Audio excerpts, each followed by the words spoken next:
Day one. Just left Haven and it's now about 3:30.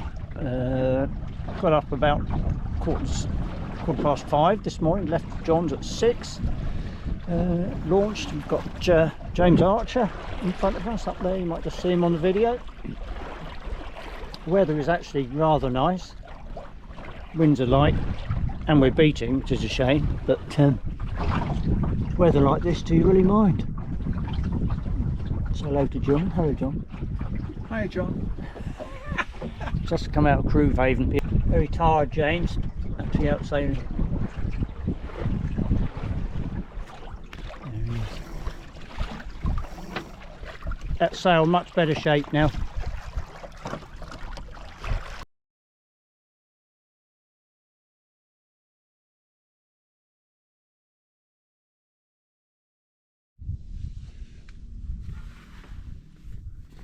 Morning, lovely morning, anchored behind Torser Island.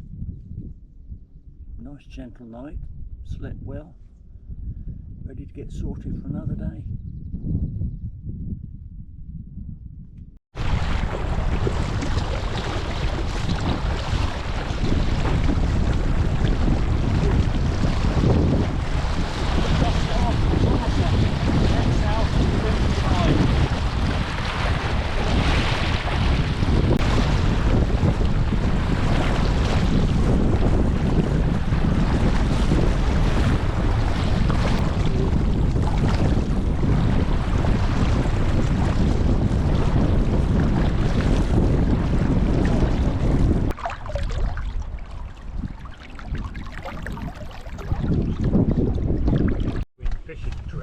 Which was mainly canoeing because the fishing was not great.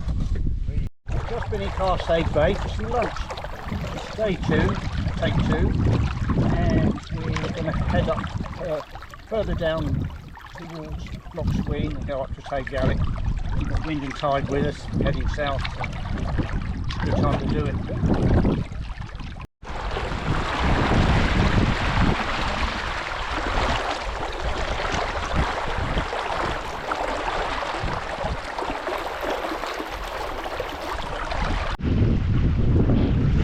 Day 2, take 3.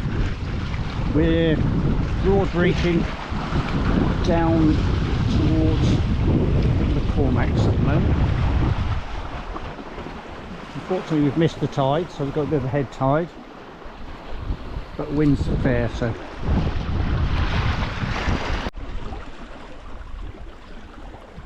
day 3, short sail, just up into the Fairy Isles from Tave Gallic. What a beautiful spot it is. What a little sheltered anchor.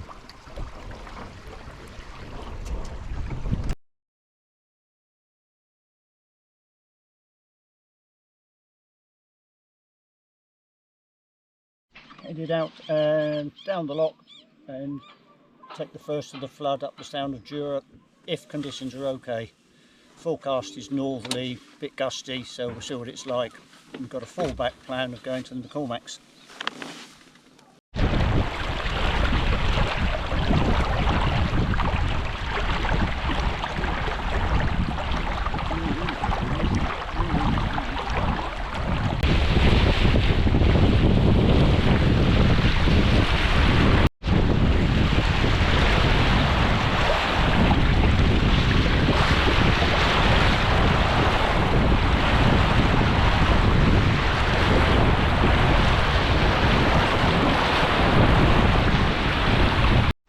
Up there, aren't they?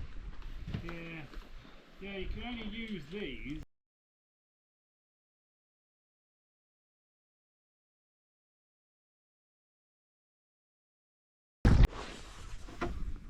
Just left Island Moor, one of the McCormack Isles. We're heading for Craig House, but totally different conditions today and there's very little wind. There's Kevin and Jill up there. James further down, drifted down with the tide. That's where we're going. Navionics tells us.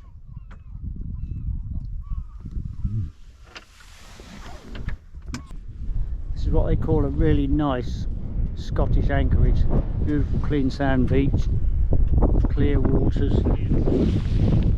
good holding. Down there is Craig House, so that is Jura and the packs.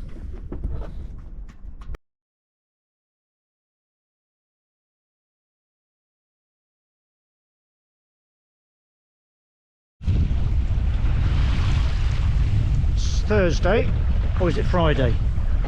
Friday. Just going to head over to Craig House on Jura in the distance and get some provisions. We're on a being reach, so I've just got the Genoa, still making what, 3.3.5 knots in no particular rush, and then we're going to go back and there we are.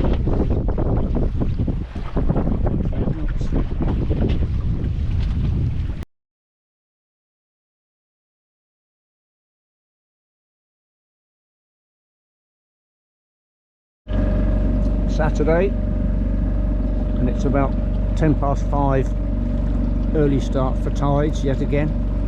But look at the lovely dawn colours up on the hills. We've got to nip down to Craig House and get some water because we're heading out up the Sound of Isla, out to Colonsay. Looks like we could be motoring today because there's bugger all winds. Lovely dawn sun.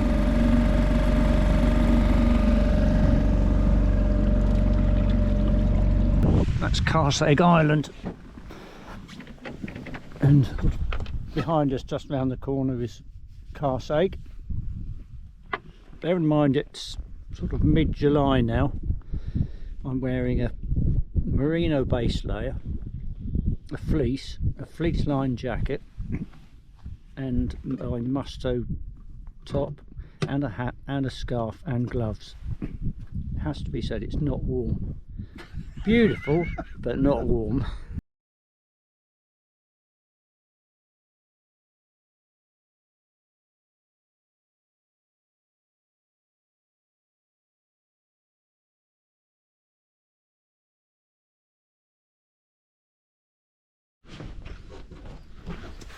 We've just left Crinan in the little black pontoon.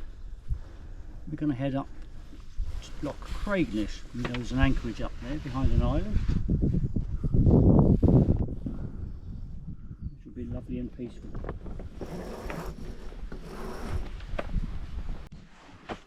Thought I'd do a bit of a video of setup of my boat for cruising, starting on the foredeck. Of course, a rough spot. I've got fairleads either side, so I can anchor comfortably from either side. A furling line led back. That's my tent line, which the tent attaches to, front of the tent. Working way back. I've got some plastic tubes on the shrouds, and the reason I have those is so I've got hooks on the fenders, so I can quickly hook them on, dangle them over, and they're the right height.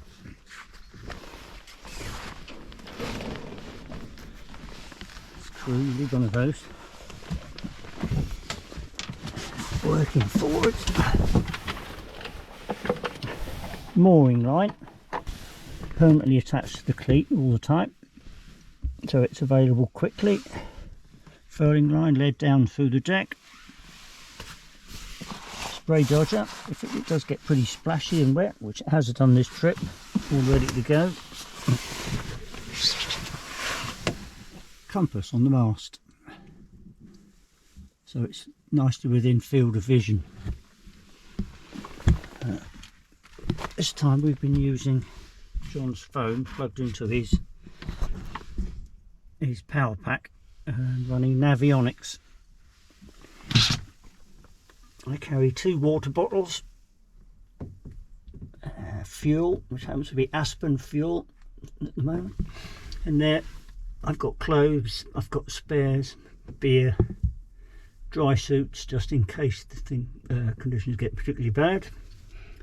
Pretty much all of it in waterproof containers and bags. Anchor line on a drum. Spinnaker ready for deployment, and then working back.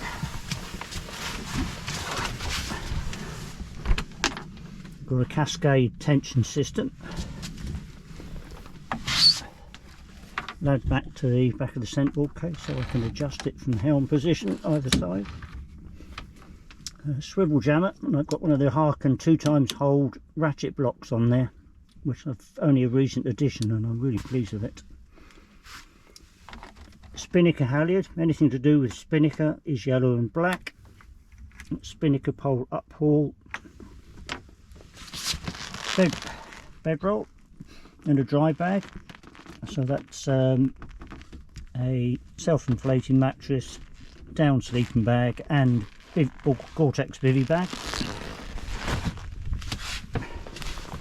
Working back, I've got a whisker pole if I need to pole the genoa out. Some comfortable seats. This is a self-steering bungee I've got that it just slips when I want it. It slips quickly into there, so it's quick and easy again. 2-to-1 rudder uphaul and downhaul. Boom crutch. Another camera on the back. An engine on the back.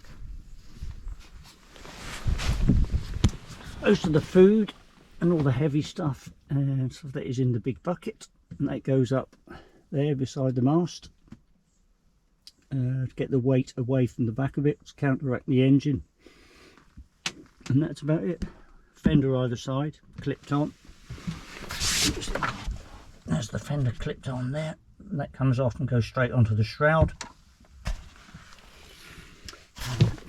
Carry mats on the floor to protect the bivy bag, and spinnaker pole on clips on the boom. Centre main, not too thick obviously, and that's about it for cruising setup. Oh yeah, always carry a paddle, and that's John's navigation gear. So we've got chart, we've got this book, we've got tide tables written out ready, so we've got Oban and Dover for this trip, and we've got pilot books, and we've got Tidal Atlas, although we have found that Navionics to be extremely useful this time for that data. And a throw bag where I can get at it in emergency quickly, just on a tiger tie, so we can get it out quickly. And that's about it. This comes from having done it for years and gradually modified.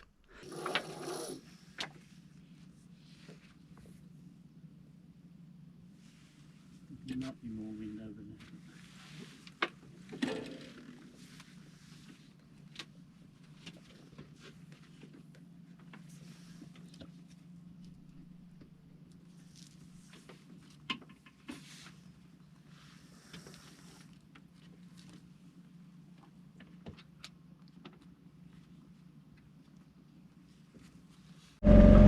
Sunday morning, and a beautiful morning too.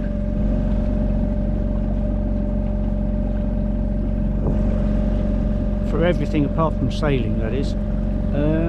Plan today is we're just using the engine to get us down to the bottom of Loch Craignish. We've got flood tide for about 3.5 hours, so we're going to take the tide north, no other choice. So we're out through Doris Moor, heading north. Depending on what we find once we're out there, we're either going to go through Grey Dogs and out to the Garvalax, or we're going to stay in Sound of Jura and up in Sound of Lewing and maybe Puldoran, but we'll see what happens. It's the advantage of being flexible on these trips, is you have to adapt to circumstances.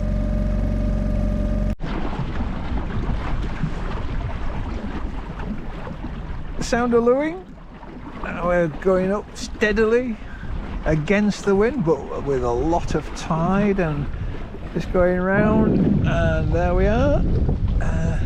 Go for Corryfrecken with Colonsay in the background.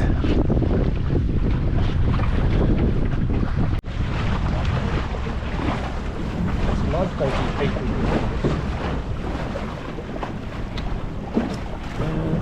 ahead of us is grey dogs, which we haven't been through before. We've done Doris Moor today, gone past the Gulf, and now we're going to head out through grey dogs. So grey dogs being one of the quite infamous gaps in these islands where the tide produces whirlpools and eddies.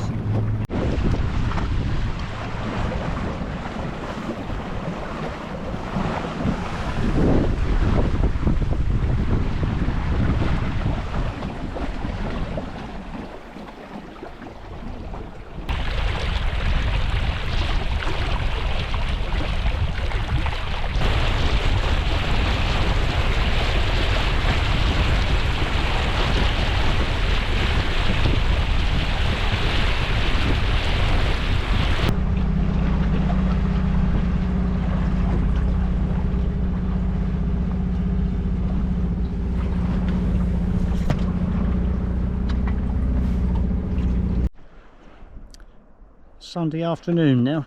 We're anchored in a deep bay which is pretty much part of grey dogs, which you can see out in the distance there.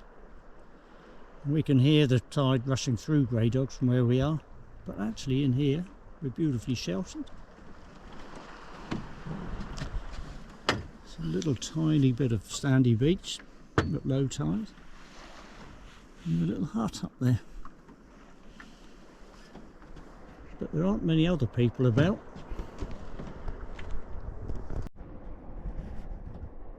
And that is where we are.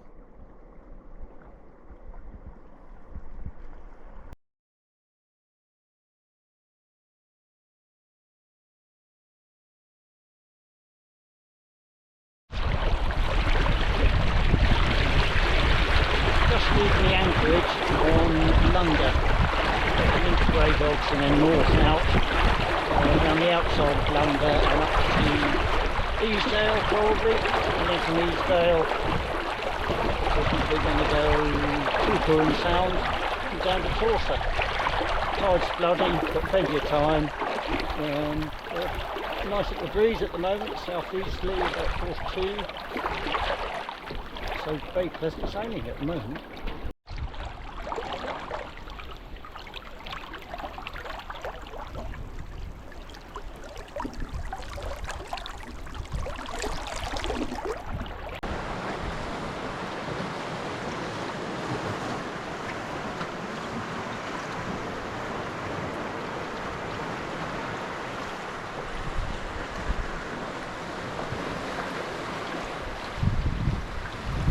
Creeping through the rocks,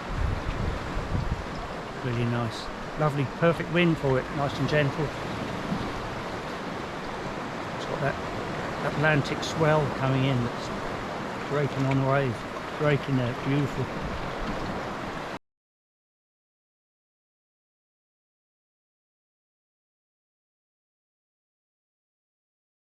We're just sailing up north